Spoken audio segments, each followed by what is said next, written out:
My sister demanded I let her and her family move into my new home, saying, "You don't even have kids, you don't need all this space." When I refused, she snuck in while I was away and changed the locks. The next day, she screamed as the police dragged her out because the house was in my husband's name and he was pressing charges. I'm Rachel. I'm 37, married, no kids. I live in McKinney, Texas, not far from Dallas. Small town feel, enough space, nothing too fancy. My husband, Trent, is 42. He runs a small but successful home renovation business. Doesn't say much, but when he does, you listen. He's calm, cold even, especially when it comes to disrespect. A year ago, we finished building our dream home. Not massive, but it had everything we wanted. 2 stories. 4 bedrooms. Open kitchen. A wraparound porch where we drink coffee in the mornings. 1 acre of land. I picked every inch of it with care. We worked for that house. We sacrificed vacations, weekends, splurges. That place was blood, sweat, and savings. Then came my sister, Melissa. Everyone calls her Mel. She's 34, married to Todd. They've got 3 little kids under 10. I won't slam the kids. They're sweet. But Mel and Todd? They've been a mess for years. Always struggling, always between jobs, always just catching up. But somehow they still manage to upgrade their phones every year. Mel's been bitter for a long time. I just didn't see it fully until this. It started after I posted a photo of the finished house on Facebook. Trent and I standing on the porch, smiling like idiots. I was proud. I wanted to share that. Mel commented, "Wow, all that for 2 people? Must be nice when you don't have kids to worry about." I thought it was sarcasm. So I laughed it off and said something like, "Yep, it's our little dream spot." But later that night, she sent me a long message. She said it wasn't fair. That we had all this space and she was cramped in a 2-bedroom with 3 kids. She said, "You don't even have kids. What are you doing with 4 bedrooms?" I ignored it at first. But then she called. Straight up asked if she and her family could move in for just a couple months until they got back on their feet. She said we wouldn't even notice them. I told her no. I told her it wasn't about space, it was about privacy. I told her Trent and I worked too hard for our home to share it with anyone, even family. That's when she flipped. She called me selfish. She reminded me of the time she watched me when I was sick in high school. Said I owed her. Said family is supposed to help each other, and I was acting like a stranger. That call ended with her hanging up on me. Trent didn't say much about it at the time. Just nodded.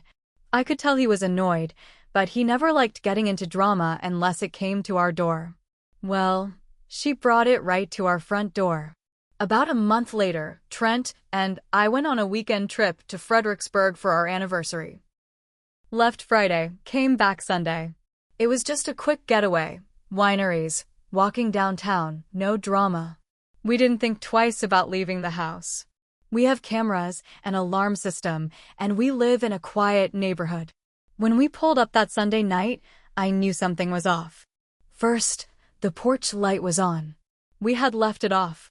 Trent said nothing, but I saw his jaw tighten. I walked up to the door, tried my key. It didn't fit. I tried again. Nothing.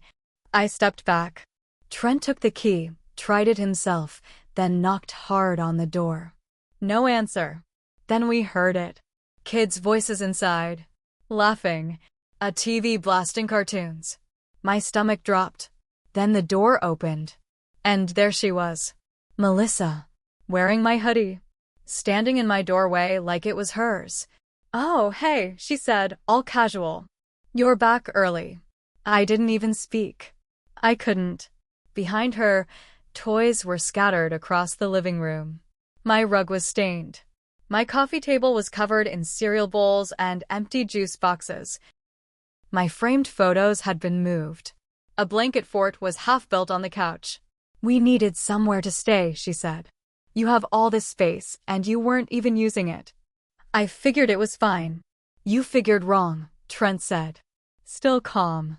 Too calm. I changed the locks, Mel said like it was no big deal.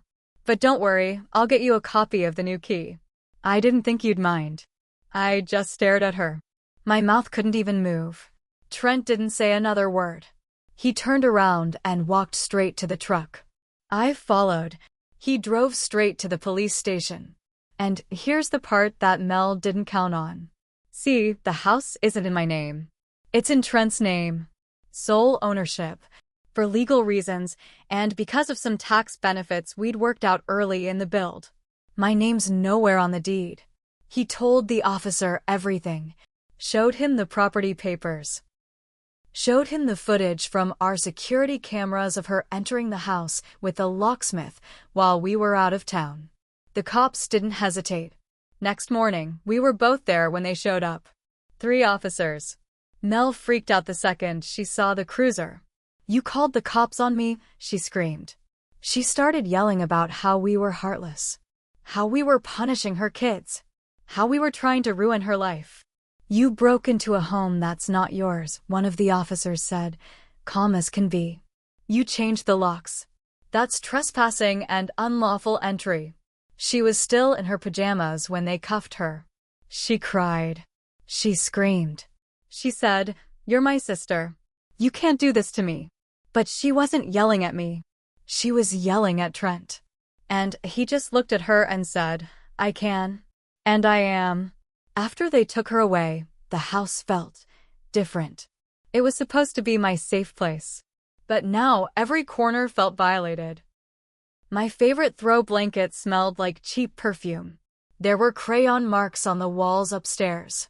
One of our bedroom drawers had been rifled through. My jewelry box was open. Stuff moved around.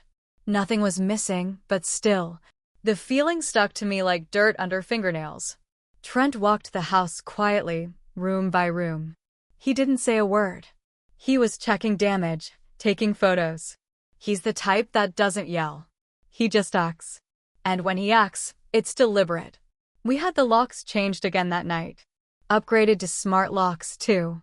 Trent installed a camera inside the hallway by the front door. Another one on the back porch. He didn't ask me. He just did it. The next day, Todd came by. Her husband. He pulled up in their beat-up Honda Civic, didn't even turn off the engine. He didn't come to apologize. He came for the kids' stuff. I walked out onto the porch. "She's not here," I said. "I know," he said, not looking at me. Just grabbing the kids' clothes and toys. He didn't say he was sorry. Didn't even ask what happened. He didn't step inside either. He waited on the porch while Trent and I brought out their boxes, bags, and a garbage bag full of stuffed animals. Todd barely mumbled a thanks. As he walked off, I couldn't help myself. "You let her do this?" I asked. He froze, then turned to me with that look, like he was the victim now. "She said you'd come around. Said you'd always helped before. I figured you'd get over it." I laughed. Not because it was funny, but because I couldn't believe what I was hearing. "We're not coming around this time." He left without another word. 2 days later, the real chaos started. Mel made bail. And of course, she went straight to Facebook. She wrote a long post, called me a backstabbing sister, said we made her kids watch her get dragged away like a criminal. Said all they wanted was help. Claimed the house was basically mine too, since Rachel's my sister. She told people we abandoned family. That we called the cops over a misunderstanding. At first, I wanted to let it go. But then people started calling. Aunts, cousins, even my mom. Asking what happened. Asking why I'd send my own sister to jail. I told them everything. And then I posted the police report. The footage. The legal documents showing the house was in Trent's name, not mine. That's when the tide turned. Some apologized. Most just went quiet. But Mel wasn't done. A week later, Trent's truck got keyed while he was at a job site. Deep gashes down both sides. Insurance covered it, but still. We knew it was her. But we couldn't prove it. Then strange things started happening. Packages we ordered never showed up. Our mailbox got ripped open. One night, around 2 a.m., someone rang our doorbell and ran. Trent caught it on the camera. A figure in a hoodie. Small frame. Fast. We didn't report it right away, but we saved the footage. Mel was unraveling. And the worst part? Her kids were caught in the middle. That's what hurt me most. I knew those kids. I love those kids. They didn't deserve to be dragged through this. But I also knew I couldn't fix what Mel broke. Then one day, I got a call. It was CPS. They asked me if I had any reason to believe Mel's kids were in a dangerous environment. Apparently, a neighbor at their new rental called it in. Heard screaming, saw the kids outside alone late at night. They asked me if I'd be willing to speak with them. I told them yes. I didn't plan what I was going to say. I didn't lie, but I didn't sugarcoat it either. I told them about what she did. How she broke into our home. How she moved in with her kids without asking. How she lied, manipulated, and refused to take responsibility. They thanked me. And then, 2 weeks later, everything blew up. 2 weeks after I spoke with CPS, Mel called me. Blocked number. I don't even know why I answered. Her voice was calm. Too calm. The kind of calm that only comes after someone's been cornered and they're trying to fake control. I hope you're happy, she said. They took the kids. I didn't respond. She continued.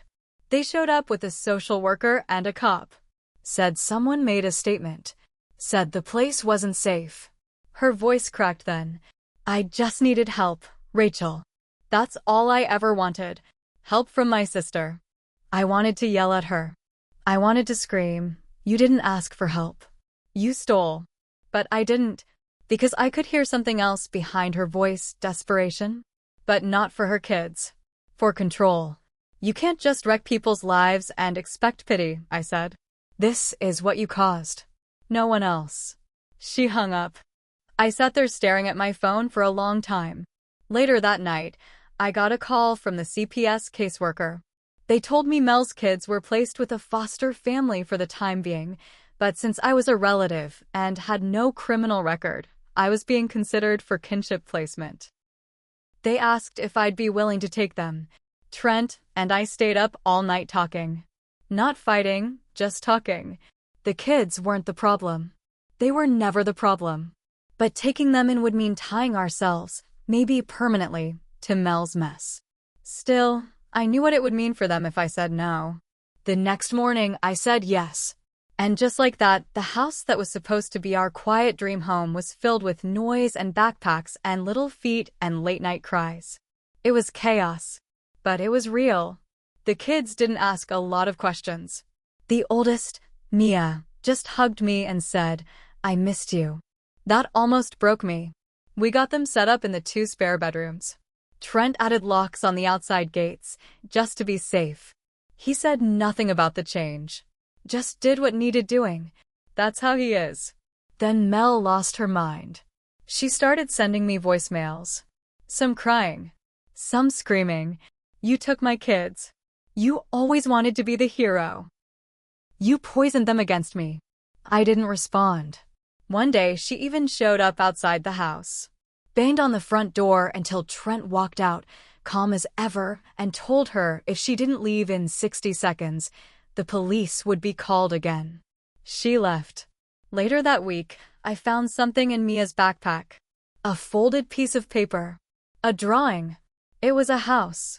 Our house. The porch, the tree in the yard, the mailbox. Inside were 5 stick figures. Me. Trent. The 3 kids. Smiling, but in the corner, almost hidden, was another figure. Smaller, outside the house. Frowning, tears drawn from its eyes. Mia had labeled it, Mom. My chest tightened. They missed her. Of course they did. And no matter what she did, she was still their mother. That night, I couldn't sleep. I lay awake wondering if I did the right thing. If protecting my home, my peace, my future, had turned me into someone I didn't recognize. But then, the next morning, I found a burner phone taped to our mailbox. A note was attached. You took everything from me. You don't deserve them. I'll make sure you lose like I did. Trent handed it straight to the police. That was when the game changed again. This wasn't just drama. This wasn't about family. It was about safety now. The officers told us to be careful. That if she kept escalating, they could press for a protective order that included the children. But she was careful. Quiet for a few weeks. Until one day, when Trent was out at a job site and I was home with the kids, the power went out. Then I heard something outside, on the porch, and my phone was dead. When the power went out, I was in the kitchen, cutting up apples for the kids. At first, I thought it was a regular outage. We'd had storms the night before, and power in McKinney can be spotty during spring. But then I heard footsteps on the porch. Heavy. Purposeful. I grabbed my phone. It was dead. Not low. Not blinking. Dead. That didn't make sense. I'd charged it overnight. I froze. Mia, I called quietly. Get your brothers. Go upstairs. Lock the door. Don't come out until I say. She looked at me wide-eyed, but didn't argue. I reached under the sink and grabbed the stun gun Trent had bought me months ago, back when things first started getting ugly. He insisted I carry it. I hadn't used it yet. I stepped into the hallway, peered out the front window. And there she was. Mel. Her hair was messy, her clothes wrinkled. She looked like she hadn't slept in days. She wasn't alone. Todd was in the car at the curb, engine running. She held a crowbar. I unlocked the door and stepped outside. Closed it behind me. We stared at each other. You lost it, I said. You need to go before you ruin your life for good. She laughed. Dry, bitter. I already lost everything. My kids. My home. My reputation. You took it all. I didn't take anything, I said, keeping my voice low. You gave it away. You forced it. She stepped closer. I should have been smarter, she said. I should have taken the house and made it legal. Todd said you'd fight back, but I didn't think you'd go this far. I didn't move. She lifted the crowbar. You stole my kids. You left them no choice, I said. And you're scaring them now. I'm their mother, she hissed. And I'm the one feeding them, clothing them, helping them sleep through the night without crying, I said, voice shaking now. You lost the right to show up with a weapon. She stepped forward again. That's when the porch light flickered, backup battery Trent had installed. And I saw the red light of the security camera blink on. I raised the stun gun. Don't make me. She stared me down. Her grip tightened. Then something behind me moved. The front door opened a crack. Mia. And Rachel, she whispered. Mel's eyes darted toward the sound. That hesitation gave me enough time to move. I stepped forward, slammed the stun gun against her side, and pulled the trigger. She dropped like a sack of potatoes. Crowbar hit the porch with a loud clang. Todd sped off. The police arrived less than 10 minutes later. I was sitting on the steps when they got there. Mel was still on the ground, handcuffed now, cursing between sobs. They charged her with attempted assault, child endangerment, and violating an existing protective order. Todd was picked up 2 days later. Turns out, he'd helped cut the power to our home. Felony charges for tampering with a residence. Mel didn't get jail. She got court-mandated rehab and probation. She lost all custody rights. No visits. No calls. And I became a full-time guardian to 3 kids I didn't ask for, but came to love more than I thought possible. Trent and I went through rough months. Marriage almost cracked. He wasn't ready to be a parent. I wasn't either. We fought. We broke down. But somehow we held on. Looking back, I see my own mistake too. I should have set firm boundaries years ago. I should have said no the first time she crossed the line, not the 10th. I let guilt guide too many choices. But not anymore. Now the house is ours again. Really ours. It's loud, full of school papers and mismatched socks and bedtime stories. But it's safe. It's real. And Mel? She's just a name we don't speak anymore. She thought she could take my home. But what she really lost was her family. And that's a wound no one can fix.